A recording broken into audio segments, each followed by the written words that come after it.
بسم اللہ الرحمن الرحیم لبیک لبیک لبیک یا رسول اللہ صلی اللہ علیہ وسلم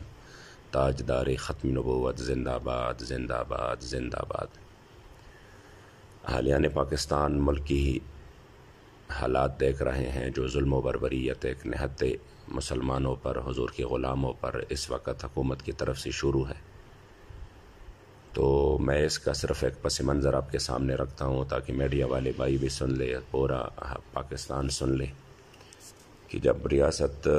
ریاستی سطح پر فرانس نے میرے کریم آقا صلی اللہ علیہ وآلہ وسلم کے شان میں گستاخی کی تو قبلہ امیر محترم حضرت امیر المجاہدین حضرت علامہ حافظ خادم حسین رضوی رحمۃ اللہ تعالی علیہ قبلہ بابا جی میدان میں آئے اور انہوں نے ملک سے مطالبہ کیا جو کہ خالصتاً ایمانی مطالبہ تھا، ایک ایمانی غیرت اور حمیت پر مشتمل تھا کہ فرانس نے سرکاری سطح پر ہمارے کریم آقا کی گستاخی کی ہے، لہٰذا آپ جواب بھی سرکاری ہی سطح پر دے، جس کے لیے ہم نے مہینے انتظار کیا، ایک مہینہ پورا انتظار کیا، مگر حکومت کی طرف سے کوئی بھی جواب نہیں آیا۔ حالانکہ جب ان کی ذات پہ بات آتی ہے، اداروں کی عزت پہ بات آتی ہے تو یہ فوراً حرکت میں آ جاتے ہیں، مگر یہاں پر بات حضور کی عزت ابرو کی تھی، اس وجہ سے ان کو کوئی اثر ہی نہیں پڑا۔ پھر اس کے بعد مجبوراً آپ فیض آباد آئے اور فیض آباد میں آپ کے کارکن 25-30 ہزار شیل کھانے کے بعد حکومت وقت نے ان کے ساتھ ایک معاہدہ کیا، اور اسی معاہدے میں حکومت کی طرف سے جو وزیر داخلہ تھے بریگیڈیئر ریٹائرڈ اعجاز شاہ اور نور الحق قادری صاحب یہ تھے، اور ہمارے اعلیٰ اداروں کے اعلیٰ افسران تھے، ان کی موجودگی میں یہ معاہدہ ہوا، اور پھر اس کے بعد اس میں 3 مہینے کا ٹائم دیا گیا، جو کہ ہم نے صرف اس وجہ سے قبول کیا کہ ان لوگوں نے کہا کہ ہم بھی اس مسئلے میں آپ کے ساتھ ہیں، ہم اس کو ماحول بنا کے باہر کے ملکوں میں لے جا کے ہم کوشش کرتے ہیں کہ اس کو ہم 3 مہینے کے اندر اندر پورا کر لیں۔ جب ہمارے بابا جی کے چیلم پر ہمارے قائد محترم جناب حضرت حافظ سعد حسین رضوی صاحب نے ان کو اپنا وعدہ یاد دلایا،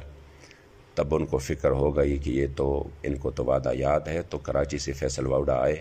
اور انہوں نے ہمیں کہا کہ آپ، چونکہ میں خود مذاکراتی ٹیم کا حصہ ہوں، تو انہوں نے کہا کہ آپ لوگ جو ہے نا وہ اس معاہدے سے پیچھے ہٹ جائے، اور یہ کسی بھی صورت ہم اس پر عمل کرنے کے لیے ہم تیار نہیں ہیں۔ ہم نے کہا ہمارے ساتھ تو ایک عام بندے نے معاہدہ نہیں کیا ہے، ہمارے ساتھ تو ایک ریاست نے معاہدہ کیا ہے، اور اس ریاست کی جو ہے نا انتہائی اہم عہدیداران جو تھے وہ اس میں شامل تھے، اور یہ وہ تو جب وہ باتیں سامنے ہو گئی تو اس کے بعد انہوں نے ہمیں جو ہے نا کہا کہ چلو ٹھیک ہے، ہم آپ کو اتنے پیسے دیتے ہیں، آپ اپنے کارکنان کو دے، مساجد بنائے، مدارس بنائے، ہم آپ کو کروڑوں ارب روپے دیتے ہیں، اور ہم آپ کو سینٹ کی بھی آفر کرتے ہیں، اور آئندہ کے لیے ہم آپ کو جو ہے نا اپنی طرف سے جس کی شورٹی آپ لینا چاہتے ہیں وہ ہم تیار ہے کہ ہم آپ کو فلاں فلاں جو بھی حلقہ آپ کہیں گے کہ وہ ہمارے لیے چھوڑ دو، ہم چھوڑنے کے لیے تیار ہے۔ ہم قومی اور صوبائی اسمبلیوں پر آپ کے ساتھ جو ہے نا وہ مکمل طور پر یعنی وہ کرنا چاہتے ہیں، اتحاد بھی کر سکتے ہیں، یہ وہ۔ جب یہ سارے باتیں ہو گئی تو اس کے بعد ہم نے ان کو کہا کہ نہیں، یہ ہمارے مسائل بالکل بھی نہیں ہیں، ہم چاہتے ہیں کہ ہم فرانس کو ایک جواب مل جائے اور وہ ریاستی سطح پر مل جائے، اس لیے ہم اپنے معاہدے کے پابند ہیں۔ جب انہوں نے ہر طرف سے دیکھا کہ کوئی بھی سنوائی نہیں ہو رہی ہماری، تو اس کے بعد انہوں نے دوبارہ مذاکرات کا آغاز کیا، اور جس میں نور الحق قادری صاحب، شیخ رشید اور راجہ بشارت اور باقی جو ہے نا ہمارے اداروں کے بڑے اعلیٰ عہدیداران تھے، اعلیٰ حکام تھے۔ اس کے بعد جب ہماری بات چیت ہوئی تو انہوں نے ہم سے 2 مہینے کا ٹائم مانگا کہ ہمیں مزید 2 مہینے کا ٹائم دے دو، ہمارے سامنے فلاں فلاں مسائل ہے۔ ہم نے صرف اسی خاطر کہ تاکہ یہ پھر سے یہ نہ کہے قوم کو کہ دیکھو لبیک والے فوراً روڈوں پر آ جاتے ہیں، احتجاج پر اتر آتے ہیں، 3 مہینے ہم نے صبر کیا، چلو مزید 2 مہینے بھی، یہ اتنا اہم مسئلہ ہے کہ ہم اس میں 2 مہینے مزید بھی ان کو دے دیتے ہیں، لیکن اگر یہ مسئلہ حل ہو جائے تو انشاءاللہ پاکستان پوری دنیا میں ان کی جو ہے نا ایک عزت اور وقار بن جائے گی پورے عالم اسلام میں، کہ اب بھی حضور کے غلام وہ پاکستان میں رہتے ہیں جنہوں نے کسی بھی دنیائی لالچ اور حرص کی پرواہ نہ کرتے ہوئے اپنے کریم آقا کی عزت اور ناموس کی خاطر ایک انتہائی قدم اٹھایا۔ تو جب وہ 2 مہینے قریب ہونے لگے تو اس کے بعد انہوں نے پھر سے جو ہے نا ہمیں کہا کہ آپ ہمارے ساتھ بیٹھ جائیں، ہم نے ایک مسودہ تیار کرنا ہے، اس پر ہم بات چیت کریں گے۔ جب ہم بیٹھ گئے ادھر تو جو قرارداد انہوں نے خود سے لکھی تھی وہ ہمارے سامنے پیش کی کہ ہم اسی کو پیش کرنا چاہتے ہیں۔ جب یقین کریں ہم نے وہ قرارداد طے کی، اس کی متن ہم نے طے کی، وہ انشاءاللہ تعالی ہم قوم کے سامنے پیش کریں گے۔ تو ہم نے ان کو کہا کہ یہ کیسا مذاق ہے؟ یہ قرارداد تو 5 مہینے پہلے جب ہمارے آپ کے ساتھ مذاکرات ہو رہے تھے تو اسی وقت آپ کے بڑے کہہ رہے تھے کہ ہم سٹی کے ایک مذمتی قرارداد پیش کرتے ہیں، اس میں تو ہمارے معاہدے کا سرے سے ذکر ہی نہیں ہے۔ ہم تو معاہدے چاہتے ہیں جو معاہدے پر ہمارے ساتھ بات چیت ہوئی ہے، جس کے لیے ابھی تک ہم نے انتظار کیا اور جس کے لیے ہمارے کارکنوں نے بڑے ظلم سہ لیے، تو اسی پر بات کرتے ہیں۔ تو تب جب یہ بات ہو گئی تو انہوں نے جو ہے نا وہ کہا کہ نہیں ہم یہ پیش کر سکتے ہیں۔ تو ہم نے کہا یہ تو ایک مذمتی قرارداد ہے، ایک عام قرارداد ہے جس میں فرانس کے سفیر کا کوئی ذکر ہی نہیں ہے۔ اس وجہ سے پھر بھی انہوں نے کہا نہیں آپ اس پر مشاورت کر لیں۔ پھر بھی ہم نے کہا کہ چلو ٹھیک ہے، ہم اس کو اپنی شورا کے سامنے رکھتے ہیں، لیکن بات ہمارے معاہدے پر ہوگی۔ ابھی جس وقت میں صبح کو میرے ساتھ جن کے ذریعے ہماری مذاکرات کے لیے رابطہ ہوتا تھا، اس بندے نے اسی صبح بھی مجھ سے رابطہ کیا، یعنی 2 گھنٹے پہلے جس ٹائم ہمارے امیر صاحب گرفتار ہو گئے۔ انہوں نے مجھے کہا کہ کیا ہوا امینی صاحب؟ میں نے کہا انشاءاللہ تعالی ہم اس پر بات کرتے ہیں، ہم ایک مسودہ تیار کر لیتے ہیں، ایک متن تیار کر لیتے ہیں، پھر وہ آپ کے سامنے رکھتے ہیں، آپ اسی پر کمیٹی میں بات کریں۔ انہوں نے کہا ٹھیک ہے۔ تو میں نے کہا بھی ہمارے امیر محترم سو رہے ہیں، وہ رات کو منڈی بہاؤالدین میں تھے، جو ہی وہ اٹھ جاتے ہیں میں ان سے مشورہ کر لیتا ہوں۔ ابھی یہ بات چلی، پھر اس کے 2 گھنٹے بعد جو ہے نا مجھے خبر ملی کہ حکومت نے ہمارے امیر محترم کو گرفتار کر لیا ہے۔ یہاں تک تو بات ہو گئی کہ ادھر یعنی مذاکرات بھی چل رہے تھے اور ابھی ٹائم بھی باقی تھا،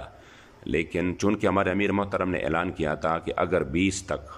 چونکہ ہم معاہدے کے پابند ہیں، 20 تک آپ نے عمل نہ کیا تو پھر ہم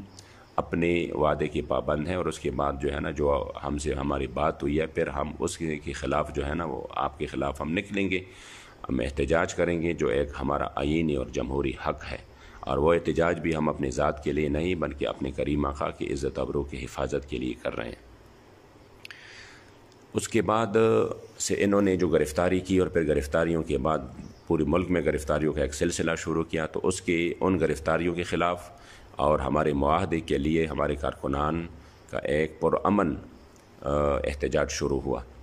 اور میں پرامن اس وجہ سے کہہ رہا ہوں کہ الحمدللہ ہمارے احتجاج ہوتے پرامن ہے۔ ہم نے اتنے 70 لاکھ افراد بھی جمع ہو گئے، مگر الحمدللہ کوئی ثابت ہی نہیں کر سکتا کہ ہم نے اس میں کوئی بدامنی کی ہو، کوئی عوامی املاک کو نقصان پہنچایا ہو۔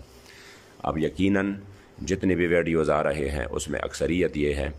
کہ یہ پولیس والے خود جو ہے نا ایمبولینسوں کو بھیج رہے ہیں اور وہ خود عوامی املاک کو نقصان پہنچا رہے ہیں، لوگوں کی بائکس جو ہے نا ان کو خراب کر رہے ہیں، گاڑیوں کو آگ لگا رہے ہیں۔ پھر بھی وہ چونکہ بعض جگہوں پر جب ہمارے کارکنوں پر سامنے سے اسٹریٹ فائر ہوئے اور ان کی سینے لگے، ان کے سامنے کسی کے سامنے بھائی پڑا ہے، کسی کے سامنے ان کا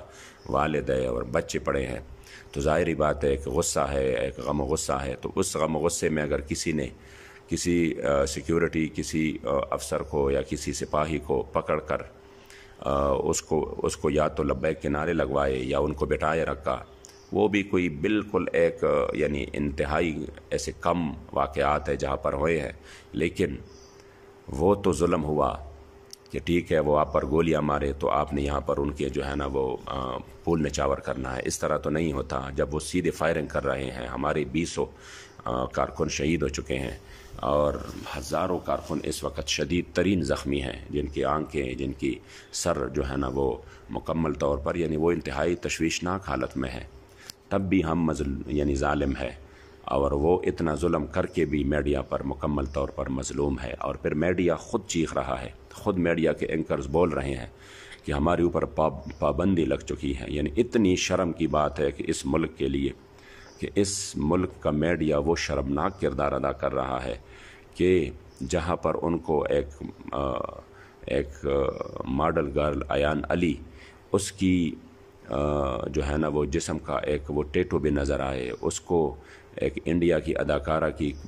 کیک کی پاؤنڈ بھی ان کو وہ کہے کہ اتنا پاؤنڈ کیک کاٹا گیا، فلاں فلاں مہمان آ گیا، ان کو سڑک پر یہ گرتے ہوئی لاشیں، اور یہ حضور کی عزت ابرو کے لیے یہ بزرگوں پر 90 سالہ بزرگوں کی سینوں پر گولیاں لگی اور چھوٹے بچوں کی سینوں پر ربڑ کی گولیاں لگی، جس سے وہ شہید ہو گئے، وہ نظر نہیں آیا، جس کے اوپر ایک پورے بختربند گاڑی کو جو ہے نا وہ ان کے نیچے ہمارے کارکن آئے، ان کو روندا گیا، وہ بھی نظر نہیں آیا، لیکن جہاں پر ان کے سپاہی کو ایک تپڑ پڑا ہے اور ایک جو ہے نا اس کو مار پڑی ہے تو وہ سب کو نظر آ رہا ہے۔ انتہائی افسوس کی بات ہے۔ اور پھر شیخ رشید وہ آ کے کہہ رہا ہے میڈیا پر جھوٹ پہ جھوٹ، خدا کی قسم، چونکہ میں مذاکرات کا حصہ ہوں، میرے سامنے انہوں نے ساری باتیں میرے سے کی ہے، مجھے یہ بلائے نا ٹی وی پر اور مجھے آمنے سامنے بٹھائے تاکہ دودھ کا دودھ اور پانی کا پانی ہو جائے کہ تم وہ شخص ہو جو چیخ چیخ کر کہہ رہے تھے جب ہم سے 2 مہینے کا ٹائم مانگ رہے تھے، تو تم نے کہا کہ اگر میں پیرا نہیں دے سکا اپنی بات پر تو میں اپنی وزارت کو ٹوکر ماروں گا، لیکن میں یہ معاہدہ پورا کروں گا۔ اور آپ نے اسی وقت علامہ نور الحق قادری صاحب کو بڑے سخت الفاظ میں کہا کہ یہ غلطی آپ لوگوں کی ہے، اگر آپ لوگ اس پر پیرا نہیں دے سکتے تھے تو کیوں آپ نے وعدہ کیا؟ تو جب آپ تک تحریر کر رہے تھے اور آپ سائن کر رہے تھے تو آپ بڑے اسی وقت اپنے جو ہے نا موڈ میں تھے، اور آپ نے کہا میں اگر وہ پیرا نہیں دے سکا تو میں چھوڑ دوں گا یہ وزارت۔ تو میں ابھی آپ کو کہتا ہوں کہ آپ پیرا نہیں دے سکے، ابھی آپ نے تحریک کے خلاف وہ جو ہے نا وہ پروپیگنڈے ہم سمجھتے ہیں کہ آپ یہ کسی کے کہنے پر کر رہے ہیں، لیکن آپ نے یہ سوچنا ہے کہ آپ نے عوام میں آنا ہے، اور آپ انشاءاللہ تعالی عوام آپ کو جوتے ماریں گے کہ آپ عام طور پر بنتے ہیں حضور کی ختم نبوت کی سپاہی، لیکن جب بات آ گئی حضور کی عزت ابرو کی حفاظت کی تو پھر آپ جھوٹ پہ جھوٹ اور پھر تحریک پر جو ہے نا وہ پابندی کی باتیں کرتے ہو۔ تم کس طرح پاکستان کی اتنی بڑی سیاسی جماعت پر پابندی کی باتیں کرتے ہو جنہوں نے 20 شہداء بھی دیے اور ابھی تک پرامن ہے؟ آپ نے اپنے ایک بندے کو پتہ نہیں کہاں پہ مارا ہے، کس طرح مارا ہے، اس کا بھی انشاءاللہ تعالی ثبوت آ جائیں گے کہ ہمارے کارکنوں نے الحمدللہ کسی پولیس والوں کو شہید نہیں کیا، بلکہ ہمارے تو بابا جی کی ویڈیوز موجود ہے کہ جب پولیس والے ہمارے اوپر شیلنگ کر رہے تھے، گولیاں برسا رہے تھے، تو وہ فرما رہے تھے اسی وقت بھی کہ خبردار یہ ہمارے بچے ہیں، ان کو کچھ بھی نہیں کہنا۔ تو اس وجہ سے میں اپنی پوری قوم کو اور بالخصوص میڈیا کو، وکلاء کو اور تاجر برادری کو اور جتنے بھی پاکستان میں حضور کے غلام رہتے ہیں کہ اگر ہم نے بات اپنی کی ہے، اپنی مفادات کی ہے، ہم نے تو سینٹ کی ٹکٹ ٹکرائے، ہم نے تو ان کی صوبائی اور قومی اسمبلیوں کی آفرز ٹکرائے، ہم نے تو ان کی جو ہے نا اربوں روپے کی آفرز ٹکرائے، صرف اس وجہ سے کہ کم از کم اس ملک کو یہ احساس ہو اور ان کو یہ خوشی ہو کہ اب بھی پاکستان میں ایک پارٹی تو ایسا ہے کہ وہ جس ٹائم پورے قوم ایک پیالی پر، ایک چائے کی پیالی پر اور ایک بریانی کی پلیٹ پر اور 5000 روپے پر اور جو ہے نا ٹرانسفارمر اور نالی پر بک جائے اور نظریہ جو ہے نا وہ اپنا نظریہ بیچ ڈالے، کم از کم اسی وقت ایک جماعت ایسی بھی تھی جو کہ جنہوں نے کروڑوں اربوں کے آفرز ٹکرائے، جنہوں نے ہر ظالم کے ساتھ ٹکر لیا، لیکن اپنے اصول پر کبھی سودے بازی نہیں کی، اپنے نظریے پر کبھی سودے بازی نہیں کی، اپنے کارکنوں کی نظریات کے ساتھ کھلواڑ کبھی نہیں کیا۔ تو ظاہری بات ہے کہ جب یہ حالات ہو کہ آپ پر ظلم بھی ہو رہا ہو، اس کے باوجود بھی آپ ظالم ہو اور آپ کو پتہ نہیں کس کس سے آپ کی مثالیں دی جا رہی ہو، جنہوں نے آپ کے گلے کاٹے اسی وقت کوئی بندہ آپ کے جنازے پڑھنے کے لیے تیار نہیں تھا، یہ ہم ہی تھے جنہوں نے آپ کے جنازے پڑھائے، یہ ہم ہی تھے جنہوں نے ممبروں سے جو ہے نا وہ آپ کو سپورٹ کیا، تو اب اسی کی سزا ہمیں مل رہی ہے۔ جنہوں نے پورے قوم کو بوری بند لاشیں دی، ان کو تحفے میں، ان کو تو آپ لوگوں نے اجازت دی، لیکن جنہوں نے اس ملک میں ہمیشہ سے امن کی بات کی، حضور کی عزت ابرو کے لیے صرف میدان میں نکلے، کبھی اپنے ذات کے لیے بھی نہیں نکلے، آپ لوگوں نے اتنا بڑا ان کے ساتھ جو ہے نا دھاندلی کی، اس کے باوجود دھاندلی کا رونا نہیں رویا، لیکن جب حضور کی عزت کی بات آئی میدان میں آ گئے۔ اب ان کے ساتھ یہ والا سلوک کہ جب ان کے سامنے ان کے 20 کارکنوں کے شہداء کی لاشیں وہ سامنے ہو اور اس حالت میں آپ ان کو پھر بھی ظالم ٹہرائے اور خود سے جو ہے نا وہ مظلوم بن جائے، تو قوم کم از کم یہ تماشا دیکھنا بند کر دے۔ قوم کو اس حالت میں تحریک لبیک پوری امت مسلمہ کا مقدمہ اس وقت لڑ رہی ہے، مظلوموں کا مقدمہ لڑ رہی ہے، اور انشاءاللہ تعالی ہمارے یہ اصول ہے کہ ہم ہر ظالم کا راستہ روکیں گے اور ہر مظلوم کے ساتھ ہوں گے۔ تو آپ لوگوں نے کم از کم انہی حالات میں ان کی پروپیگنڈوں میں نہیں آنا اور حقائق کو دیکھنا ہے۔ اور میں میڈیا کے اپنے بھائیوں کو یہ کہہ دوں گا کہ ابھی تو ٹھیک ہے، یا پیسوں سے اور یا طاقت سے اب کی منہ بند کر دیا گیا، لیکن ایک وقت ہے، آنکھیں بند ہونے کی دیر ہے۔ ہر ظالم کو انشاءاللہ تعالی اللہ کریم پھر ان کی ظلم کا سزا دے گا۔ آپ اپنا کردار ادا کریں۔ اس معاشرے میں کب تک پاکستان اس طرح ظالموں کے ہاتھ میں ایک کھلونا بنتا، جو کہ ہر ظلم ہمارے سامنے ہے، کوئی بھی بچہ بھی سمجھ سکتا ہے کہ پاکستان میں کیا ہو رہا ہے۔ تو مجھے یقین ہے انشاءاللہ تعالی کہ آپ لوگ حقائق کو دیکھ کر فیصلہ کریں گے اور انشاءاللہ تعالی تحریک لبیک کے ساتھ اس معاہدے میں آپ شامل ہوں گے اور اس مشن میں آپ شامل ہوں گے۔ ہم انشاءاللہ تعالی کسی بھی صورت ظالم کے آگے سر جھکانے والے نہیں ہیں۔ ہمیں قبلہ حضور امیر المجاہدین نے انشاءاللہ تعالی جو نظریہ دیا ہے ہم اسی پر قائم ہے، چاہے وہ کچھ بھی کرے، لیکن انشاءاللہ ہم اصول اور نظریے کے پابند ہیں اور اسی پر قائم رہیں گے۔ اور میں ہر فورم پر انشاءاللہ ہم تیار ہے کہ ان کے ہر الزام کا ہم جواب دیں کہ یہ خود سے کیا یہ جو ہے نا وہ ظلم کر رہے ہیں، لوگوں کے املاکوں کو نقصان پہنچا کے پھر جو ہے نا، اچھا یہ بھی کبھی تاریخ میں ہوا ہے کہ ایک بندہ پہلے ہم گرفتار کر لے بلا وجہ، اس کی 24 گھنٹے بعد اس پر جو ہے نا آپ 24 گھنٹے بعد والے کیس کی 302 کا آپ مقدمہ دائر کریں، اور اس پر جو ہے نا وہ یعنی عجیب طریقوں سے انصاف کی دھجیاں اڑائی جا رہی ہیں۔ اللہ کریم جل جلالہ اپنا کرم فرمائے۔ جتنے بھی دوست احباب میری اس بات کو سن رہے ہیں وہ اس باتوں کو آگے پہنچائیں، ان باتوں کو،